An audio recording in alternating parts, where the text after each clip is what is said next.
What's up, everyone? Welcome to another video today from TDJ. Today we have a special guest. Our guest today is Dr. Pantangco, an MD MBA. Now, many of you out there are business-minded, thinking about going into business and seeing how medicine and business intersect. Well, Dr. Pantangco will go straight into this, talking about an MBA. We have someone with a lot of experience in MBA with startups and stuff like that. So I hope this episode is informative to you guys and you guys get a lot out of it.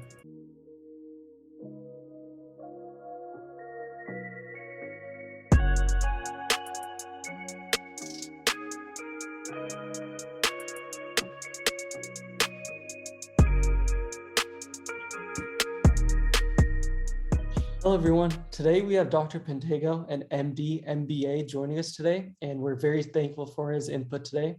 He used to be practicing GI and is now a faculty at CNUCOM. And Dr. Pantangco, take it away. Thank you, Kartik, for allowing me to participate in your project. I guess to begin with is probably just a short introduction about me and my background. Um, I usually will start off these days as like I'm a husband and a dad. Despite all the titles that may come after someone's name, I found over time titles are nice, but they don't really describe who you are as a person. So basically, I'm a husband, wife, almost 18 years, and also have a teenage son, sophomore in high school, and a daughter who's in seventh grade. So we recently relocated from Southern California for schooling purposes and also trying get a little simpler way of life compared to the Southern California lifestyle. And that's basically the most recent stuff. My background, basically, I'm the oldest in my family of parents who are both physicians. So I've basically been exposed to healthcare from both a professional and a personal life aspect early on. And I kind of understood what it takes, at least during the time, what I thought it would take to become a physician, not just as a career, but understood what it would take to have a life of that and a family. So um, if there's anything more specific that may contribute to our discussion, then I'll bring it up as pertinent. Yeah. But otherwise, that's it. Just wanted to ask about that. How many years did you practice as a GI physician?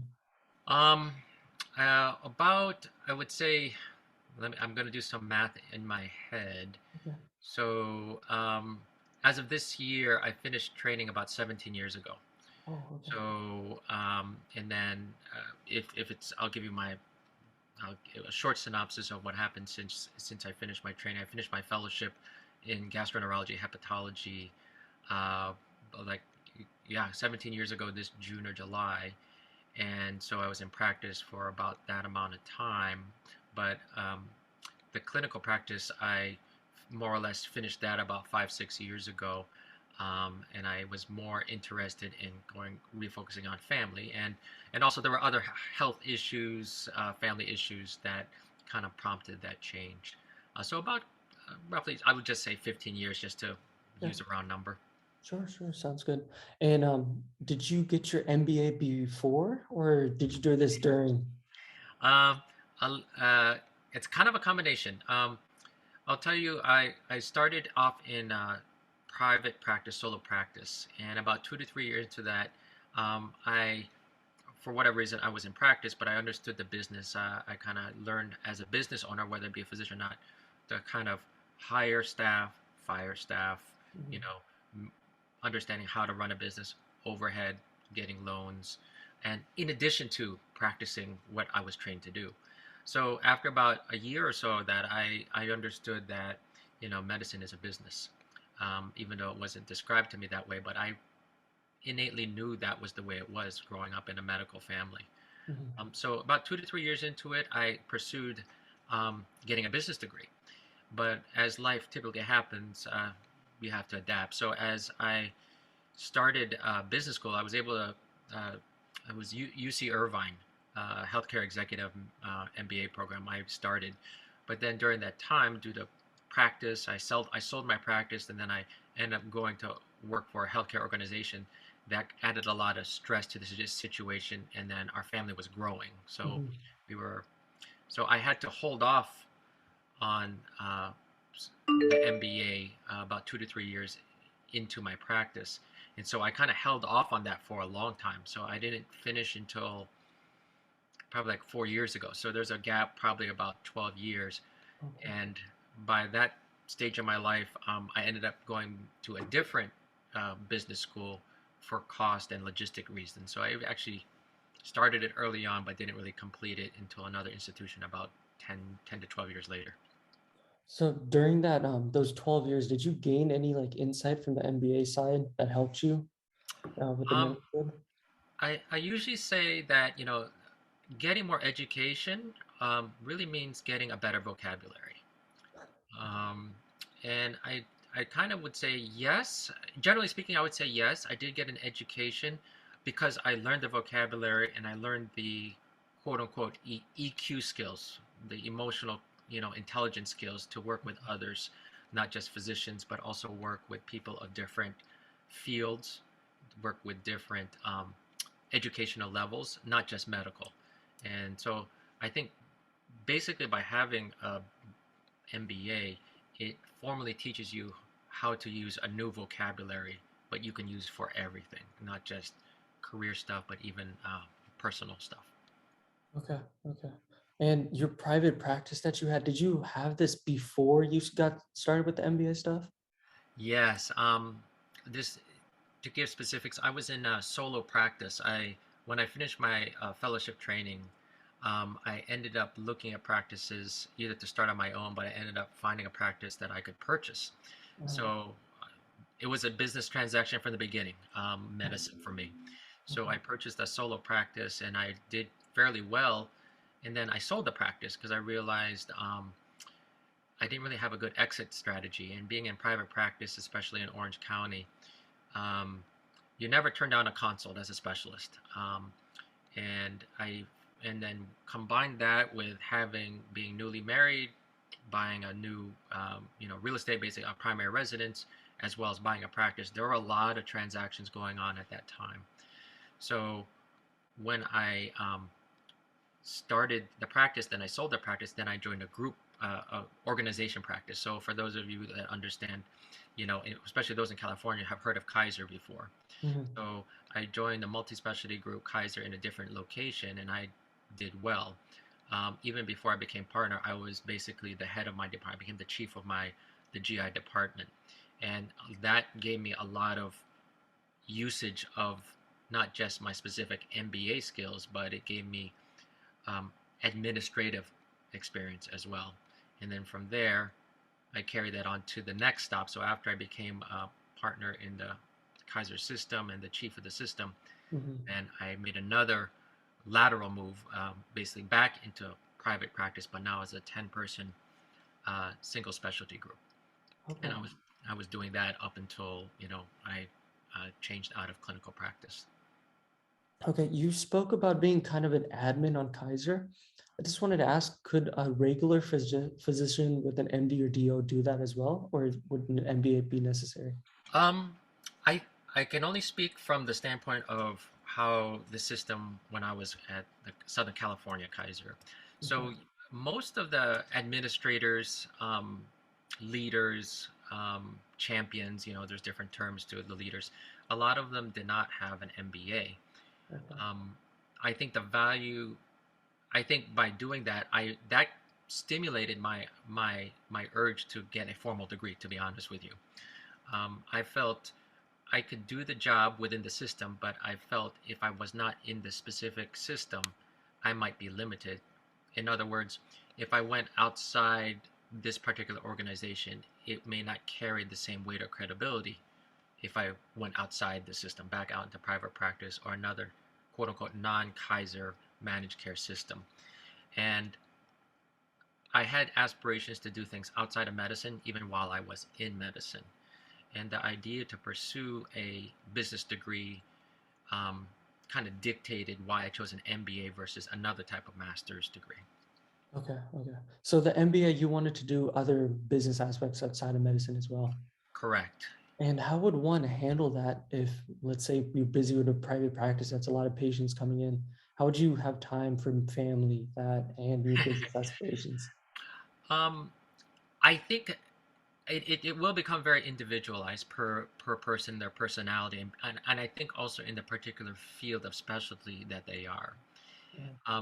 For instance, as a gastroenterologist, solo private practice, you're doing a lot of physical work. So you're running to 2 or 3 locations to do your procedures, Mhm. maybe one hospital or 2 hospitals plus an office.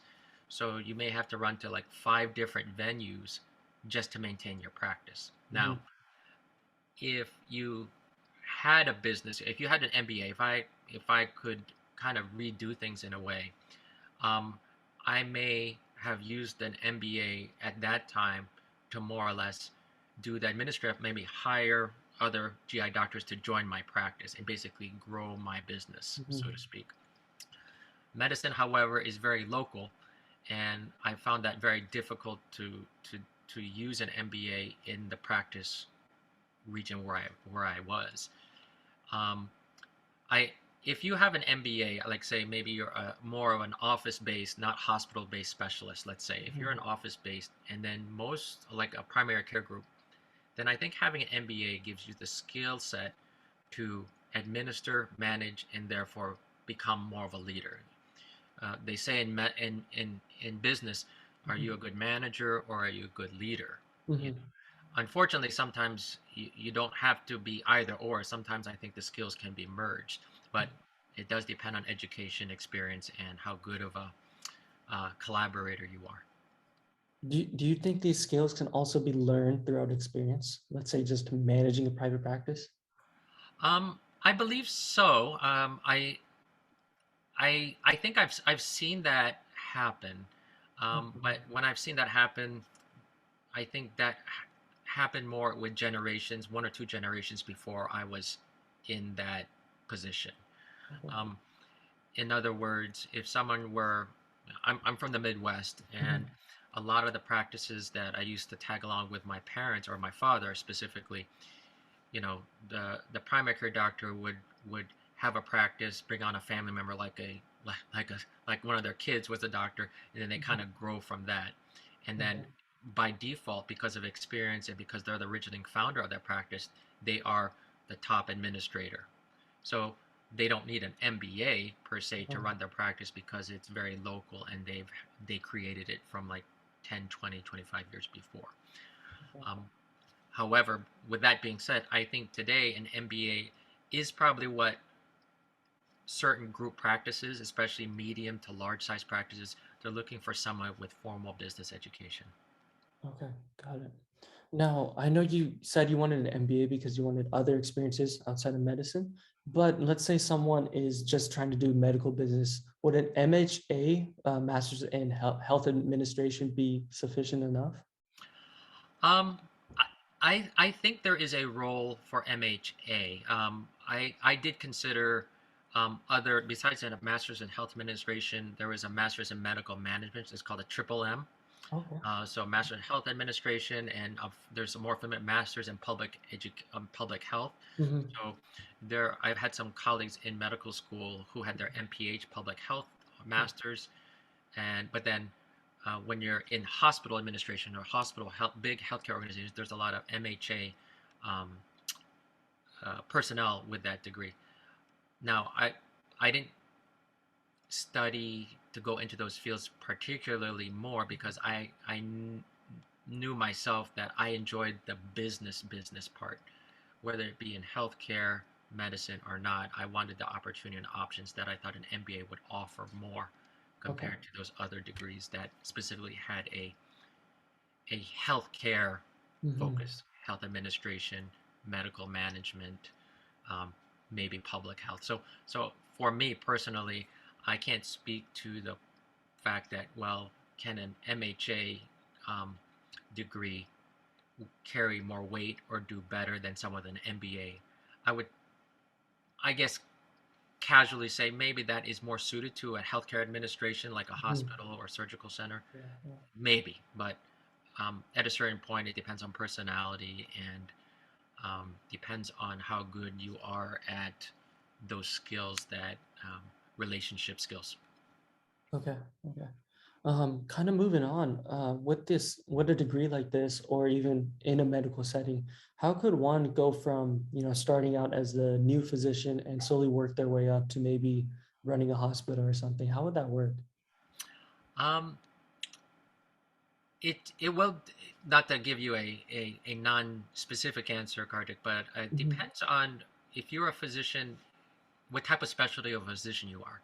Um, for example, an example may be if you're in a rural setting and you're a solo doctor, whether it be a primary care doctor or a specialist, then you know trying to use or get your business degree during that time is going to be difficult because your work is consumed Yeah. almost predominantly clinical.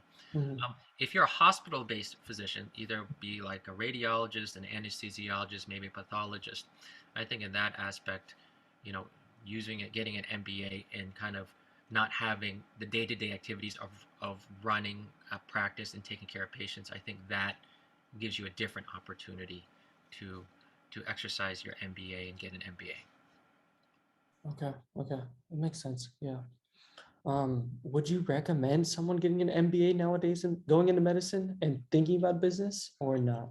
Um, I would say I always fall back on what I was told when I was young. Okay. If you if you don't know much about it, it's always good to get more education. Uh-huh. Now, as we kind of alluded to before, formal education like getting official MBA or MHA, that's one thing. But Hmm. with experience, um, I think that's as valuable as a degree. It just depends on what you want your options to do. If you want to use that and take it with you to different venues, different parts of the country, different locations, then I would say yes. If you're interested, not specifically in, if you're interested just like administrative or corporate level things, then maybe an MBA is not as necessary. But if you want to venture truly outside of healthcare, Hmm. and be in industries or circles without other clinicians, Hmm. then I think an MBA does hold more. Not as much as it did before, because there's a lot of MDs with MBAs these days. So Hmm. it depends on what you're going to do with that MBA. But at least if you have it, you Hmm. have the option. You have more options. Okay. The industries and stuff that you talked about, what kind of industries could you go in from personal experience or just what you've seen? Well, before I'm sure there's more than it was before, but I'll tell you some ideas that I have what I would do Hmm. with my MBA before. Um, because I'm a specialist Hmm. and with device, I was thinking about medical device. There's big pharmaceutics. Hmm. Pharmas, a lot of it may involve traveling, or even medical device may involve traveling. I was interested in going to C-level positions within hospitals, either chief medical officer, COO, CFO, even a CEO, president of a hospital system. Hmm. Okay. But then even outside of that related, entrepreneur, okay, Hmm. to be an entrepreneur, uh, get funding, get investors. Sometimes one of my ideas was before telemedicine became big, telemedicine was been around 10, 15 years, Hmm. but the barriers for implementation of telemedicine were always there. But Yeah. since COVID and since, being virtual, it's a different world right now. Hmm. But back then when I was thinking of uh, what I could do with an MBA, doing startups, Hmm. healthcare related, healthcare delivery related. I was participated or I was asked to give input on either telemonitoring, telemedicine, telehealth, all these Hmm. things. And I think, like I mentioned before, getting an MBA gives you the vocabulary to speak Yeah. to non-physicians, Hmm. quote unquote, more More uh, entrepreneurial type of people. exactly entrepreneurial type stuff. And Yeah. it just gives options. And did you actually participate in these, or did you start up your own startup by any chance? Well, one of my projects in business school, I wanted to do basically what is probably being done these days, a true telemedicine GI health and wellness nutrition center, Okay. where I would set up something virtual, but then I calculate a fee schedule similar to a concierge model that primary care doctors could do.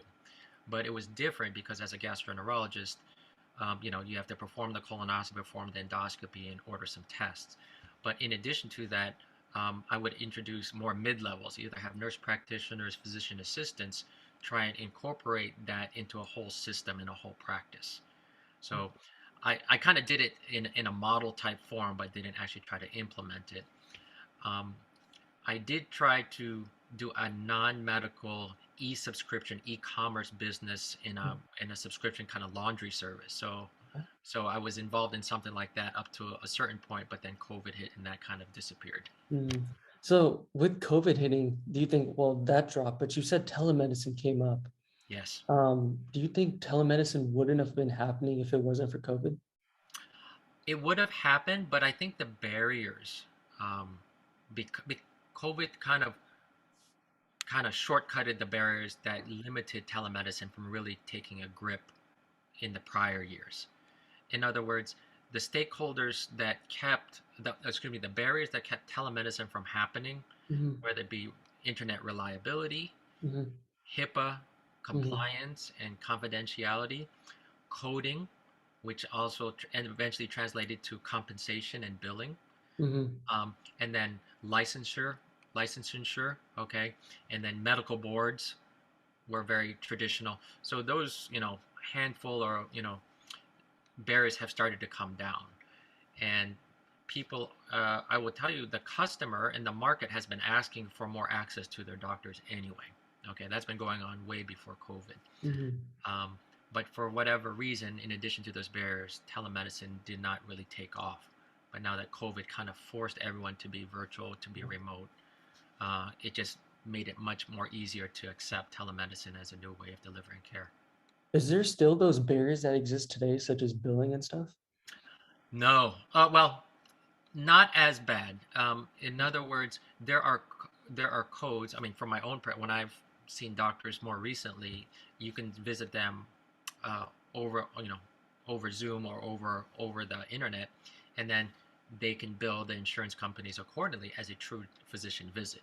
Mhm, Um, so that barrier has gone down. I know there is some reciprocity between states mhm, for licensure. Okay, mhm, I think reliability and the technical aspect of telemedicine, I think that has improved because there's better internet yeah. access, there's better HIPAA compliance, and documentation for EMR. So I think those significant barriers from before have come down. Now, is it perfect? There's no such thing as Yeah. perfect, but is it better? Yes. Oh, and so with the virtual visits and stuff, it's more like this, right? More of a conversation type. Yes. But how would you go into like maybe actually checking up a patient? Is that possible yet? There are different levels.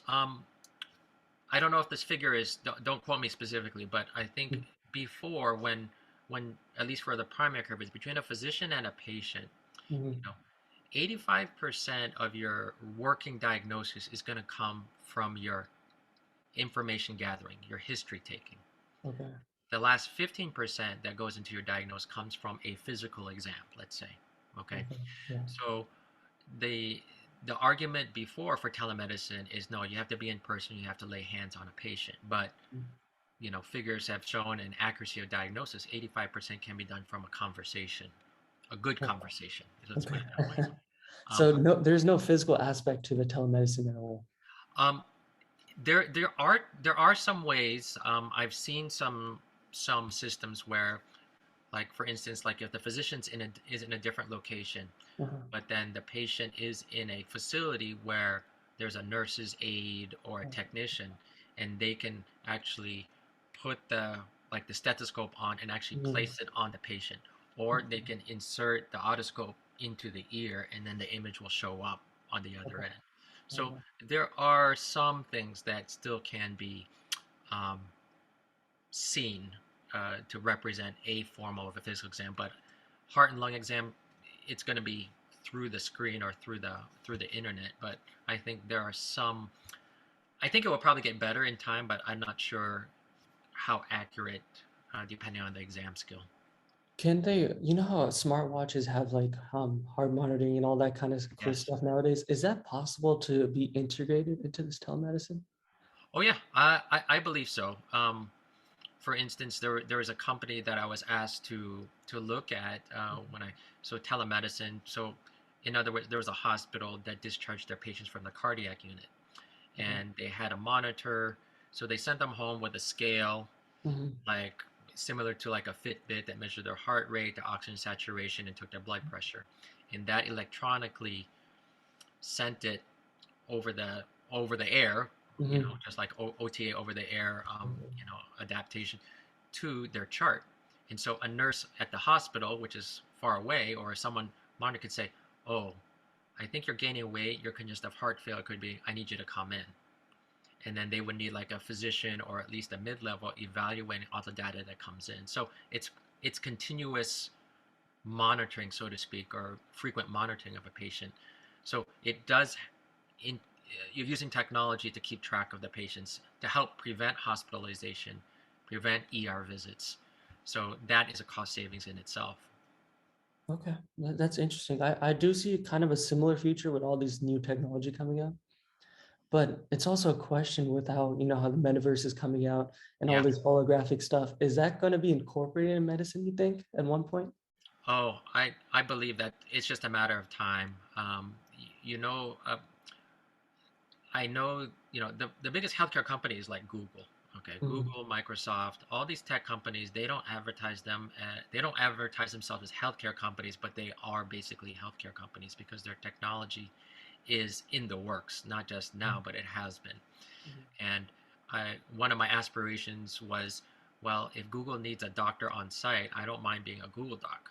Mhm. Um, because how their infrastructure in the tech industry is, they like to keep their workers quote unquote happy, Yeah. access to healthcare, access to daycare, have Mhm. everything there on site. So almost like an executive health Mhm. membership, so to speak. So I think that is, if not already in the works, it's already in the planning stages. Interesting. Okay. Yeah. Just interesting seeing all this new technology coming in. Oh, it's Yeah. it's gonna just expand faster than what we know. I know. I know. Do you see any future revelations for medicine upcoming in the decade, or any foresee anything? Resolutions meaning as far as delivery or payment or improving E- e- quality. Everything. What do you? What's your foresight on it?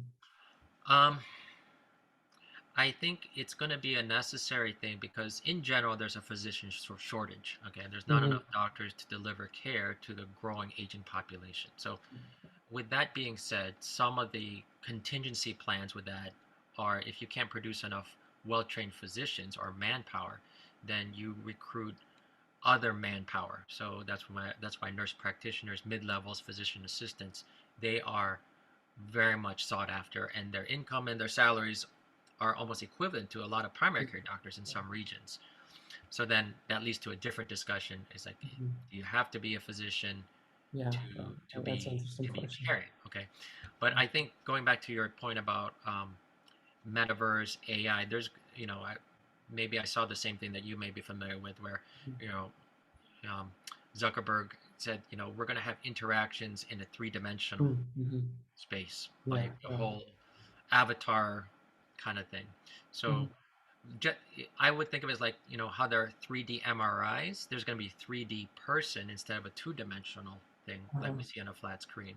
Okay. So that's why you go back to radiology specifically. Radiology and their three-dimensional imaging, their software is now going to be, I believe, translated into more one-on-one daily interactions, not from a radiological purpose, but from an interactive purpose between physician and patient. So I think that's going to be a realm.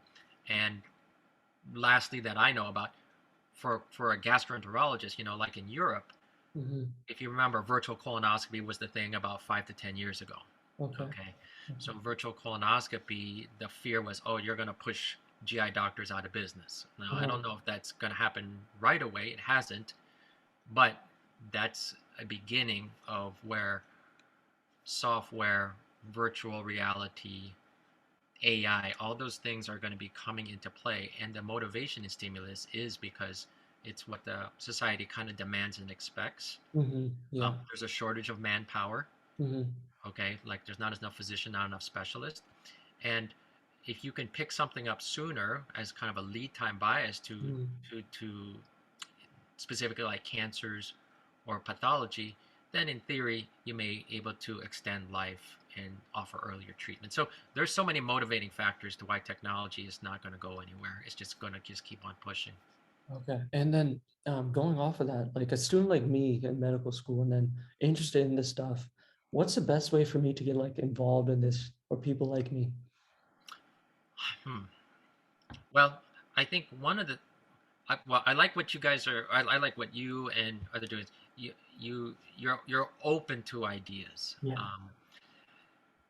Healthcare delivery is going to be different for when you actually are out there Hmm. seeing patients and delivering patients, which may be like 4 to 10 years from now. Hmm. And the expectations of patients is going to be different at that time as well. Um, I would always kind of say to be involved is to be proactive. Um, I would say don't even go. I maybe this is not the best way to say it. I would say call on your colleagues who are not physicians. Call on your college friends or Hmm. your colleagues who are not doctors or in medicine, but maybe they're computer sci, Hmm. maybe they're in business, maybe they're in retail. Hmm. A lot of these technologies overlap. Hmm. If you have someone who is a true entrepreneur, okay, Hmm. either they had a startup. I mean, I hate to say it, maybe if they're like just like an influencer, whether it be a Yeah. YouTube or Yeah. something like Hmm. the ideas and the critical thinking and the creativity Hmm. is valuable in what they're doing. And I'll tell you, just because you may be a physician doesn't mean you cannot use the skills and your creativity towards something else to benefit the same population. Hmm. That's Okay. true. Yeah. Yeah. Um, so I it would be very hard to say go after this group, find mentors here, talk to people here, talk to patients. I would say if you talk to patients when you get to that point on a consistent, ask patients what would be better for you to, what would be a better way for us to deliver care to you. Um, the story I bring up, that's why telemedicine was always a big deal, is I would have patients in Newport Beach, and it was a pretty affluent crowd, and they would go to Paris, they would go to New York, and they would say, "Oh, Dr. Pantangco, can I call you if I get in trouble? Can I FaceTime you?" Hmm. And I would have to be careful, say, "Yeah, you can call me, Uh-huh. um, but then if something's really wrong, I don't have a license, like I say, in New York City. Uh-huh. I can't give orders there. I can't order a prescription there. I don't have, Yeah. etc." Okay. So, so when patients already were asking, "Can I call you? Can I do this there?" etc., that already tells me that okay, this phone is so powerful, technology is Mhm. so powerful, but it can Yeah. be used to help benefit, a patient. Yeah. I feel like medicine right now has a lot of restrictions. The technology might be out there, but Yeah, right now, like you said, in New York, you can't order anything from there. yeah. So, do you think policy changes need to be made as well for a lot of this? Yes, I think policy changes are important, but I would refocus it a little bit on where you will practice. In other Okay. words, um, so the story that I sometimes will bring up is, in 2010 when Affordable Care Act, known as Mhm. Obamacare, kind of came into play, and I was practicing, I think in Fresno or Baker, I can't forget where I was, Mhm. but patients would come and ask, "Oh, Dr. Pantenko, what do you think is going to happen?" I'm like, um, "That's a national policy. Yeah. Yeah. What happens, how patients are taken care of in Washington is D.C. doesn't really matter how I practice in the zip code that I practice." Okay. So without trying to control everything around you, just know what your patients need, what kind of care that they're expecting from you, and then go accordingly. I found earlier on that if I worry about too many things that I can't control, that's just worry. Yeah. That's really not necessary. Okay. Okay.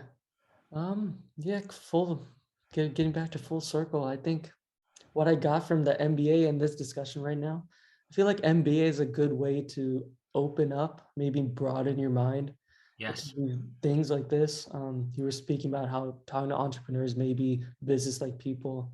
And nowadays we've seen how Mark Cuban with the pharmacy, yes, that's just bright ideas. And I feel like MBA could open the doors, but as well, maybe just being communicative with your peers could also help as well. oh yeah. I would say that it's very important to maintain the critical thinking skills. Mm-hmm. Um, we help to teach that as a person who's going to be a physician clinician. Mm-hmm. But I would also argue that those skills can be translated to other fields. Okay. Um, maybe I've had this idea because I've had classmates that were doctors and then went on to business right after medical school. They didn't even go to residency or Mm-hmm. internship or fellowship. Um, but it doesn't mean that they can't deliver care to a group of people. And the cliche phrase, I don't mind taking care of patients one on one, but now I can take care of populations.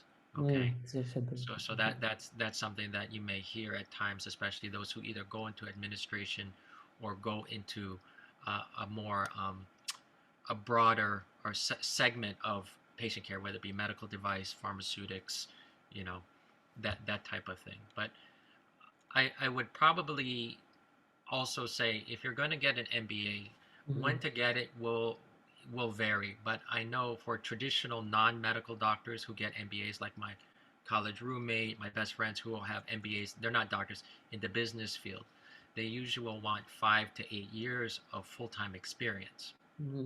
Okay, so like like Wharton School of Business at UPenn, they want 5 to 8 years of full-time experience for their executive MBAs. I think as a physician, after your residency or fellowship, that would be a decent time to consider it. Unfortunately, PGY 1 through 8 or 10, um, you have loans to pay back, and you have to earn a living compensatory to your specialty. That's the nicest Mm-hmm. way to put it. And then getting an MBA and starting a practice or joining a practice, that takes up a lot of bandwidth, so to speak. That's right. Well, thank you, Dr. Pantego. Oh, This you're was a very welcome. informative session. I hope You're the welcome. audience finds it helpful.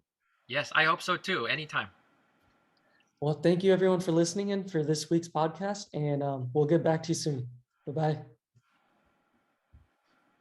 Hope you guys found this episode really informative. I thought it was really informative for myself. I just love talking about this kind of stuff, how medicine intersects with business and future technologies and everything. It was such an intertwined episode, and I just felt really passionate about it. On top of that, Dr. Matego is a great guest. He has a lot of information, lots of experience throughout the years as a practitioner, as a clinician, doing startups, talking to people, doing startups. He's just a great guy, and I hope this episode was informative for you guys as well, because of all the wealth of information in this. Hope you guys have a great rest of your day, and we'll see you in the next one. Cheers.